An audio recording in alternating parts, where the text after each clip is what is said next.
Welcome back. My name is Arya, and I don't waste your time. So let's get straight into it. Ladies and gentlemen, Asml just reported earnings about an hour ago. It is currently 2 in the morning, and I really just wanted to go through it because there's a couple things in here. We'll go through the report. Maybe you guys have seen some tweets about it or some other videos about it already. Oh my God, this is what we were waiting for. So first and foremost, in terms of net income, that type of stuff, they beat on both revenue, on net income. The guidance for next year was as expected. A little bit of comments on top from the CEO and that type of stuff. They kind of just maintain all the different stuff. So they say, their 2030 guidance stayed the same, focus on EUV, AI driven demand, whatever.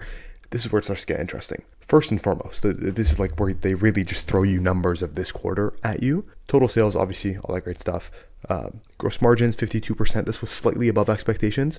36% operating margins. This is just for the quarter, but still, it's very impressive, and I'll kind of show you that here. If we just jump over to FinChat, as you can see, they've never had a year where operating margins exceeded 36%, but then if you go down on the quarterly level, you can see there's a handful of quarters where it was like 36%, 37%, that type of stuff. So this is right away like one of the best quarters in terms of operating margins for this business. And then at the bottom here, this is the reason why the stock is up 9% overnight. It'll be up a lot more tomorrow, like just without a doubt. The rest of the earnings was just absolutely brilliant as well. But the net bookings number, this is why it was down 20% last quarter, by the way. The net bookings number came in at $7 billion. Now that on its own, you might be like, oh, okay, it's probably not that big of a deal, whatever.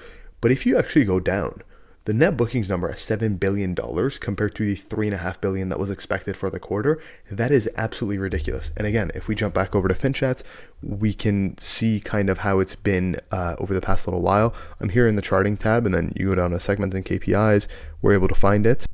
All the way at the bottom here, the net bookings figure, and then I'm just going to toggle off the operating margin so we can see it better. So as you can see in the last quarter when they reported, and they had the $3 billion in net bookings, it was a miss. It was supposed to be $7 billion, all that type of stuff. That's when the stock traded down by a lot.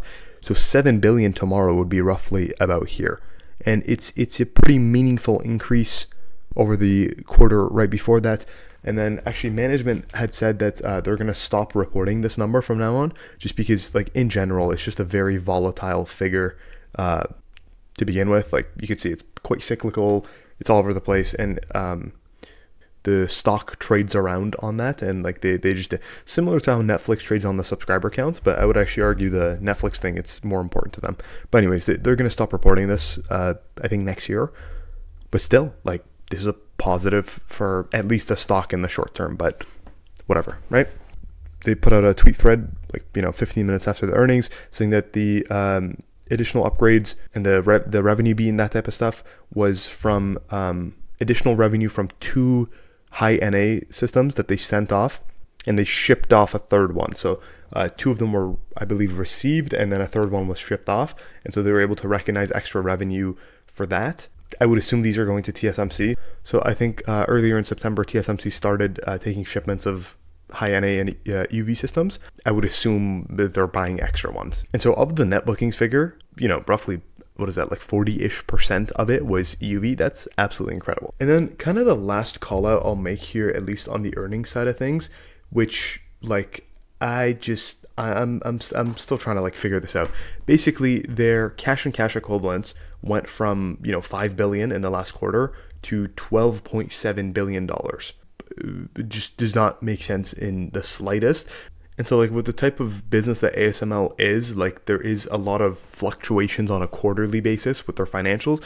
But even for ASML, like this is ridiculous. You can compare this to the Q4 last year, and it's still up nearly $6 billion. And so naturally what that does to your free cash flow is it goes from like 2.5 billion to just shy of $9 billion. And like, again, if we jump back over to FinChat, simply pull up free cash flow. And then I'm just going to zoom it in a little bit here. So you can see free cash flow historically has been kind of up and down, whatever. Q4 has always been strong, but even for ASML standards, like the best Q4 they've ever had in terms of free cash flow, which again, this is not like a company that kind of trades on free cash flow and that type of stuff. It was $7 billion. So this tomorrow is going to be, up there.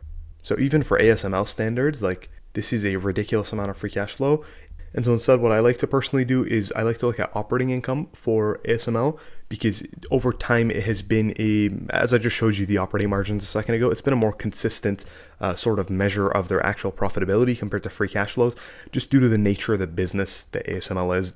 In any given quarter, their inventories or their free cash flows could spike up or go down, and it's just a very inconsistent measure of profitability, right? So with ASML, I do this little CAGR calculator to kind of get a gauge of like the future return potential of this business. In this particular case, we're looking at it until 2030, because that's the guidance we've been given. And then if you want to pause the video, look through the assumptions, it's just all the yellow boxes. But long story short, I inputted the $9 billion, and this is in dollars, by the way, because it's euros times the current spot rate. Same goes for the revenue, by the way. But I inputted both the current revenue and the current trailing operating income, and then based off yesterday's stock price. And actually, I guess we should adjust it for the stock price right now, because it's trading overnight at 740. So by the time you see this, it could be materially higher. But if you look at that, that means that if it were to open at $740 a share, it would open at 31 times price to EBIT. And then I kind of look at this return distribution at the bottom here, right? So for example, if it were to trade in line with the 31 times EBIT by the year 2030, you'd be looking at a 16% stock CAGR with these assumptions right here. And of course, if you move these assumptions, it would also move the return potential, right? So for example, with 45% EBIT margins, you're seeing more attractive return potential. And the opposite could be said if the margins are lower, right? So you guys kind of get the idea here.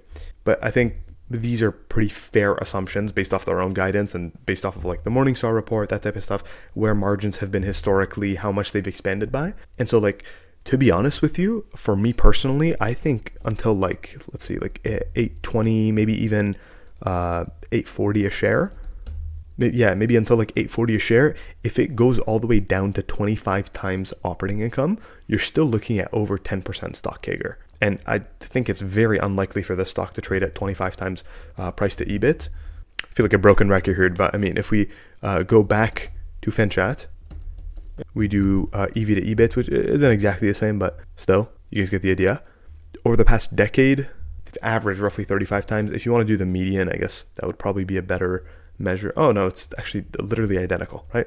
So this is over the past decade. Maybe if you want to, I don't know, zoom into, say, the past give or take 5 years, it was actually slightly higher. It was a 37 average, right? So even if this company trades down to a 25 times EV to EBIT, you're still looking at over 10% stock CAGR up to 840 a share. So, okay, let's go back on this. Let's go to the actual stock price, which is currently 740. And let's say that, you know, it trades at around where it has traded at historically.